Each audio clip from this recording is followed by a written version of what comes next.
Guys, welcome back to my channel. तो आज है लेक्चर नंबर 6 इस चैप्टर का। तो आज हम क्या पढ़ेंगे, देखिए लास्ट टॉपिक है इस चैप्टर का। तो आज हम पढ़ने वाले हैं इनफर्टिलिटी के बारे में कि इनफर्टिलिटी से आप क्या समझते हैं। इनफर्टिलिटी का मतलब होता है the couple do sexual cohabitation for 2 years। अब देखिए, जो सेक्सुअल कोहिबिशन है वो अनप्रोटेक्टेड होना चाहिए। आप किसी प्रकार के बर्थ कंट्रोल ऑप्शंस का यूज़ नहीं कर रहे हैं, ठीक है। किसी प्रकार के पिल्स नहीं लिए जा रहे, किसी प्रकार के इंजेक्शंस का यूज़ नहीं हो रहा है, ठीक है। तब अगर आपको इनफर्टिलिटी आती है, तब अगर आपसे मतलब कि बेबी अगर नहीं हो रहे हैं, तो उस केस में उसे इनफर्टिलिटी कहा जाता है, ठीक है। उस केस में उसे इनफर्टिलिटी कहा जाता है। देखिए, इनफर्टिलिटी के लिए मेनली जो है वुमेन्स को बोला जाता है कि आपकी वजह से इनफर्टिलिटी हो रही है, ठीक है। आपकी वजह से बच्चे नहीं हो रहे हैं। पर देखिए, जो कारण होता है, जो कॉज होता है, वो मेल और फीमेल दोनों में हो सकता है।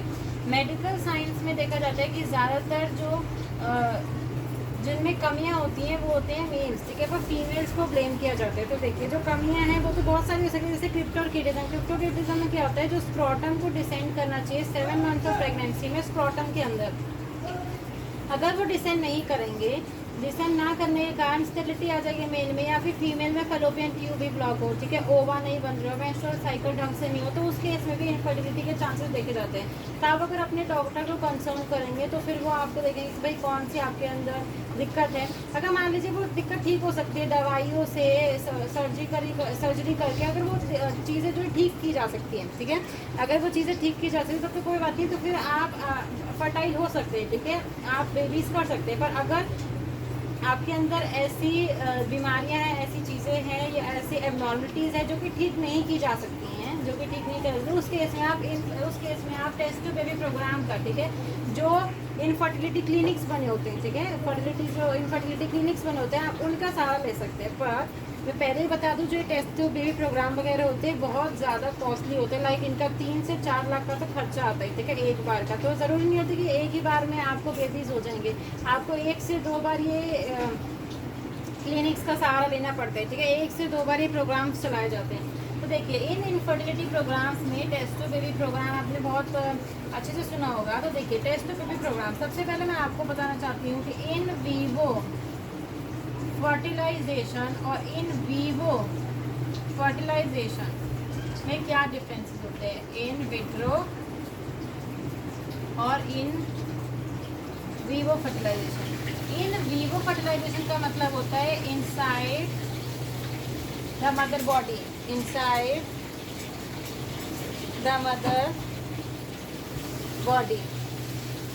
और इन विट्रो का मतलब होता है आउटसाइड, इन विट्रो का मतलब होता है आउटसाइड द मदर बॉडी।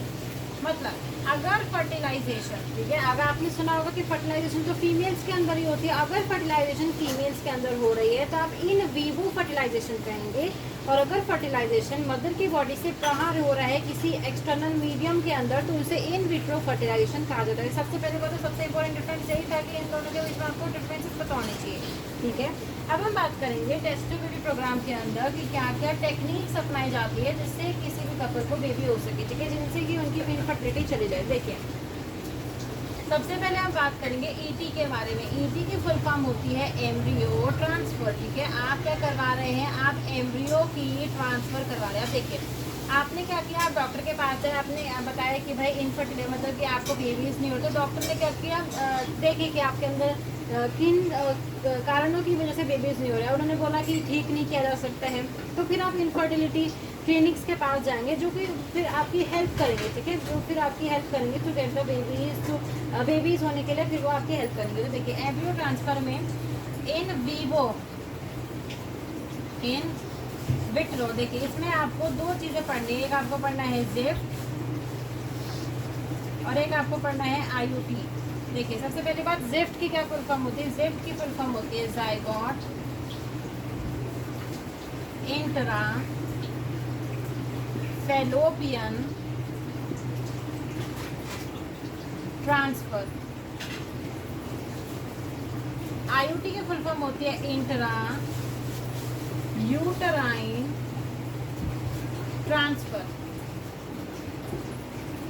अब देखिए, इसका मतलब आप समझे मैंने पहले बोला कि ईटी में दो चीज़ें आती है, एम्ब्रियो ट्रांसफर के अंदर दो चीज़ें आती है। पहला आपका जिफ्ट आता है, दूसरा आपका आईयूटी आता है। जिफ्ट की फुल फॉर्म होती है zygote intra fallopian transfer, IUT की फुल फॉर्म होती है इंट्रा यूट्राइन ट्रांसफर, मतलब कोई तो चीज़ तो ट्रांसफ़र की जा रही है। अब आप इतना तो समझते हैं कि इस जिफ्ट के केस में जाइगोट का ट्रांसफ़र किया जा रहा है, आईयूटी के केस में भी जाइगोट का ही ट्रांसफ़र किया जाता है, पर जगह अलग है। मतलब आप किसी चीज़ की ट्रांसफ़र कर रहे हो, पहले तो फेलोपियन ट्यूब में, दूसरा यूट्रस में। अब देखिए इन दोनों ही केसेस में, बोथ केसेस में, ठीक है, इन बोथ द केसेस हमें इन विट्रो फर्टिलाइजेशन देखने के लिए मिलता है। मैंने आपको बताया कि इन विट्रो फर्टिलाइजेशन का मतलब क्या होता है। इन विट्रो फर्टिलाइजेशन का मतलब है कि मदर की बॉडी के बाहर फर्टिलाइजेशन होगा, ओवम और स्पर्म मिलेंगे मदर की बॉडी के बाहर।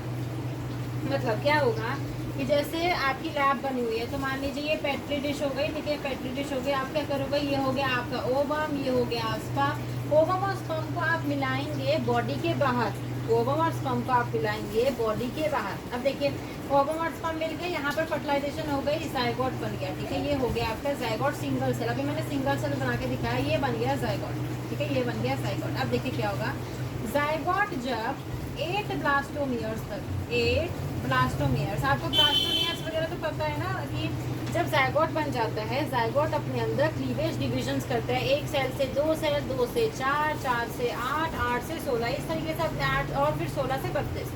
जब जाइगोट, आपने क्या किया, आपने एक पेट्री डिश ली, उस पेट्री डिश के अंदर आपने ओवम लिया और स्पर्म लिया, ठीक है, मान लीजिए, ठीक है, एक ये हो गई आपकी फीमेल और ये होगा मेल, ठीक है, मेल और फीमेल। आपने क्या किया, आपने प्रॉपरली उन्हें एग्जामिन किया कि भाई उन्हें जिफ्ट और आईयूटी में से इन दोनों की उन्हें रिक्वायरमेंट है। हो सकता है कि फीमेल के केस में वो ओवा ना बना पाती हो, ठीक है, मान लीजिए कि फीमेल जो है वो ओवा ना नहीं बना पा रही, तो आप क्या करेंगे, किसी डोनर फीमेल से ओवा लेंगी। और आपने नोटिस किया कि जो मेल है, देखो जो मेल पार्टनर है, जो कपल है, उसमें जो फीमेल है वो ओवा नहीं बना पाती है, और जो मेल है वो स्पर्म बहुत आसानी से बना दे रहा है, ठीक है, 200 से 300 मिलियन स्पर्म इसके केस में बन रहे हैं, ठीक है, इरेक्टाइल डिस्फंक्शन ही सब कुछ बढ़िया है मेल में, लेकिन फीमेल जो है वो ओवा नहीं बना पाती। तो आप क्या करेंगे, फीमेल ओवा नहीं बना पा रही है, तो आप क्या करेंगे, किसी फीमेल डोनर से, आप क्या करेंगे, किसी फीमेल डोनर से ओवा ले लेंगे, और जो उसका फादर मेल जो होगा उससे आप स्पर्म ले लेंगे, और उन दोनों की फर्टिलाइजेशन आप बाहर करवाएंगे। कहाँ करवाएंगे, बाहर करवाएंगे, ठीक है, आपने फर्टिलाइजेशन बाहर करवा दी, ओवा और स्पर्म को आपने बाहर पेट्री डिश में लेबोरेटरी कंडीशन में मिला दिया। फिर आपने क्या किया, जैसे ही उनकी फर्टिलाइजेशन हो जाएगी, जाइगोट बन जाएगा, फिर जाइगोट अपने अंदर क्लीवेज डिवीजन शुरू करेगा, 2 से 4, 4 से 8, 8 से 16, 16 से 32। जब वो क्लीवेज डिवीजन करेगा तो आपको नोटिस कर रहे हैं, जैसे ही आपका जाइगोट 8 ब्लास्टोमियर्स तक पहुंच जाएगा, यानी कि पहले एक सेल था, फिर 1 से 2 हो जाएगा, 2 से 4 हो जाएगा, 4 से 8 हो जाएगा, जैसे ही वो 8 तक पहुंचेगा तो आप क्या करोगे, उस अब देखिए 8 तक पहुंच चुका है, तो अब वो एम्ब्रियो कहलाएगा, ठीक है, पर आप जाइगोट भी कह सकते हैं। तो वो क्या करेंगे, आप फिर वो जो मदर है, जो फीमेल है, उसके अंदर आप क्या करेंगे, सर्जरी के थ्रू आप उसकी फेलोपियन ट्यूब के अंदर, ठीक है, जो भी प्रोसीजर होता है फेलोपियन ट्यूब में, उस जाइगोट को ट्रांसफ़र कर देंगे, उसी को जाइगोट इंट्रा फेलोपियन ट्रांसफ़र कहते हैं। मान लीजिए कि 1 से 2, 2 से 4, 4 से 8 स्टेज आनी थी, 8 से ज़्यादा स्टेज हो चुकी है, ठीक है, मोर देन 8 ब्लास्टोमियर वाली स्टेज हो चुकी है। अब आप देखिए, आपको अच्छे से पता था कि फेलोपियन, जब मैंने ह्यूमन रिप्रोडक्शन पढ़ाया था, इसका जो पहले वाला चैप्टर था, मैंने आपको बताया था कि 8 ब्लास्टोमियर तक तो वो फेलोपियन ट्यूब में ही रहता है, और 8 ब्लास्टोमियर के बाद it goes to the uterus implant होने के लिए। अब देखिए, अब आपको पता है कि अगर आपको 8 ब्लास्टोमियर से ज़्यादा स्टेज आ चुकी है, लेबोरेटरी के अंदर जो जाइगोट रखा हुआ है, एम्ब्रियो रखा हुआ है, अब आप क्या करेंगे, आप इस बार आप यूट्रस में, आप उस फीमेल को बुलाएंगे लेबोरेटरी में, फिर आप यूट्रस में आपने जो जाइगोट तैयार किया है लेबोरेटरी में, उसे इम्प्लांट करवाएंगे, और फिर फर्टिलाइजेशन की पूरी चांसेस होंगे, फिर 9 मंथ बाद डिलीवरी और बेबी हो जाएगा, हो गया काम। पर इतना आसान नहीं है, ठीक है, इसमें 1 से 1, कभी कभी 2, 3 अटैम्प्ट्स लग जाते हैं इनको पूरा करने के लिए, ठीक है।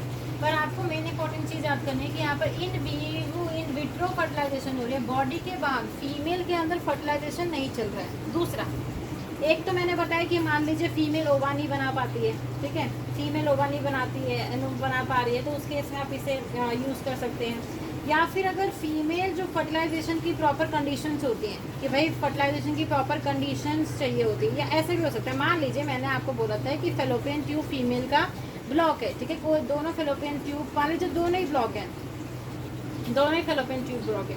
अब जब फेलोपियन ट्यूब ही ब्लॉक है तो उसमें ओवा कहाँ से आएगा, आप कैसे ट्रांसफर करोगे, ठीक है, ओवा ही नहीं बन पाएगा, फर्टिलाइजेशन नहीं हो पाएगी। उसमें भी आप इस टेक्निक को अपना सकते हो कि आप डायरेक्टली इंट्रा यूट्राइन ट्रांसफर कर दीजिए बेबी का, और फिर बेबी का डेवलपमेंट हो सकता है, क्योंकि यूट्रस तो ठीक ठाक है ना, इम्प्लांटेशन तो हो सकती है। तो आप उसमें तो इस तरीके की बहुत सारी चीज़ें होती हैं जिसमें आप इसको यूज़ कर सकते हो। अब देखिए ये तो हो गया एक, इसके बाद आता है इंट्रा साइटोप्लाज्मिक स्पर्म इंजेक्शन। ठीक है, आप लिखिए इसकी सबसे पहले बात शॉर्ट फॉर्म ICSI। इसकी फुल फॉर्म होती है इंट्रा साइटोप्लाज्मिक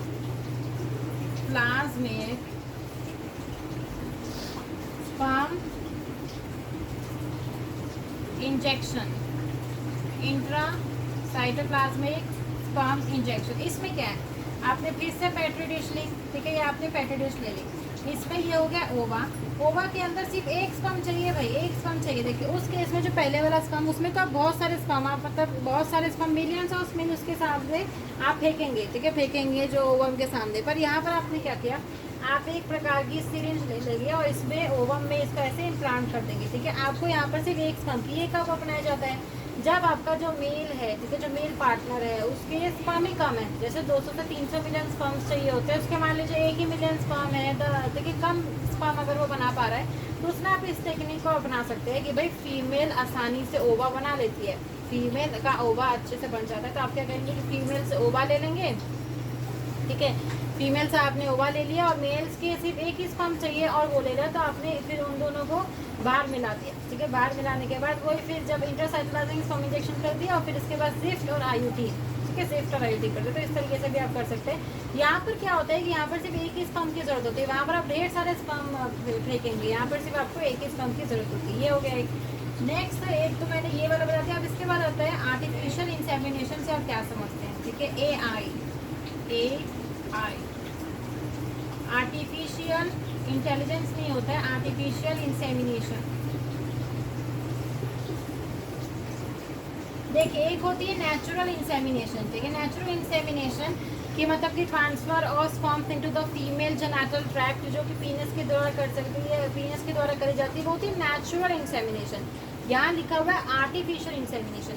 आर्टिफिशियल इंसेमिनेशन कब की जाती है, जब मेल पार्टनर में लो स्पर्म काउंट हो, मतलब आपको पता है कि भाई 1.5 से 2 ml सीमेन निकलना चाहिए और 200 से 300 मिलियन स्पर्म्स उसके अंदर होने चाहिए। अगर मान लीजिए लो स्पर्म काउंट है या फिर इरेक्टाइल डिसफंक्शन है, मेल के केस में अगर इरेक्टाइल डिसफंक्शन है, ठीक है, डिसफंक्शन है, अगर जो इरेक्शन ऑफ पीनस हो ही नहीं पाता, नो इरेक्शन ऑफ पीनस, अगर इरेक्शन ऑफ पीनस ही नहीं हो पाएगा तो इंसेमिनेशन की प्रोसेस कहाँ से हो पाएगी। तो ये दो केसेस मेनली देखने के लिए मिलते हैं कि अगर लो स्पर्म काउंट है या इरेक्शन ऑफ पीनस नहीं हो पाता तो उसमें आर्टिफिशियली इंसेमिनेट किया जाता है। मतलब आपको पता चला कि फीमेल में सब कुछ ठीक है, फीमेल आराम से हुआ बना पा रही है, उसका यूट्रस सब कुछ ठीक है, पर मेल में ये दिक्कत है कि वो लो स्पर्म काउंट है या फिर दोनों में से कोई भी चीज़ हो सकती है। कि मान लीजिए मेल के लो स्पर्म काउंट है या फिर इरेक्टाइल डिसफंक्शन है, तो उसमें आप क्या करोगे, फीमेल को बुलाएंगे लेबोरेटरी में और आर्टिफिशियली इंसेमिनेट किया जाएगा, ठीक है, आर्टिफिशियली स्पर्म्स को छोड़ा जाएगा।